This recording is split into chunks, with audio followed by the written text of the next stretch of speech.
కర్ణాటకలోని బళ్ళారి ఉప ఎన్నికలో అధికార భాజపాకు గట్టి ఎదురుదెబ్బ తగిలింది. పార్టీకి రాజీనామా చేసి స్వతంత్ర అభ్యర్థిగా బరిలోకి దిగిన శ్రీరాములు భారీ మెజారిటీతో జయకేతనం ఎగురవేశారు.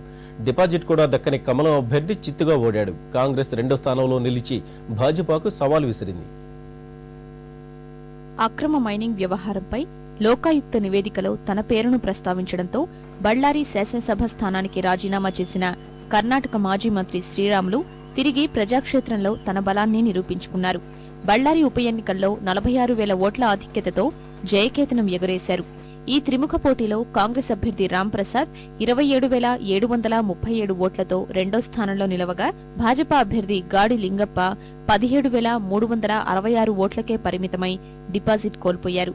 ప్రతిష్టాత్మకంగా జరిగిన ఈ పోరులో ఘన విజయం సాధించడం వల్ల శ్రీరాములు శిబిరం ఆనందోత్సాహంలో మునిగిపోయింది.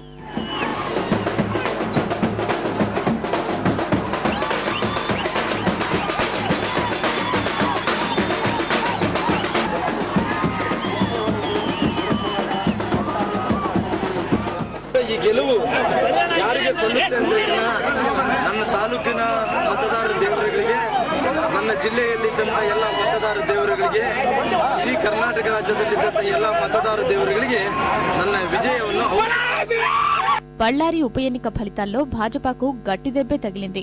ముఖ్యమంత్రి సదానంద గౌడతో పాటు మాజీ ముఖ్యమంత్రి యడ్యూరప్ప వంటి హేమాహేమిల్ని ప్రచారంలో దింపినా ఆ పార్టీ అభ్యర్థికి డిపాజిట్ కూడా దక్కకపోవడం ఆ పార్టీ శ్రేణుల్ని ఆలోచనలో పడేసింది. లోకాయుక్త నివేదికలో తన పేరు ప్రస్తావించిన తరువాత కనీసం వివరణ కూడా కోరకుండా విమర్శలు చేయడంతో అసెంబ్లీతో శ్రీరాములు గత ఆగస్టులో పార్టీ సభ్యత్వానికి, శాసనసభ స్థానానికి రాజీనామా చేశారు. సొంత పార్టీ పెడతారన్న ఊహాగానాల నేపథ్యంలో స్వతంత్ర అభ్యర్థిగానే ఉప ఎన్నికల బరిలో దిగి విజయం సాధించారు.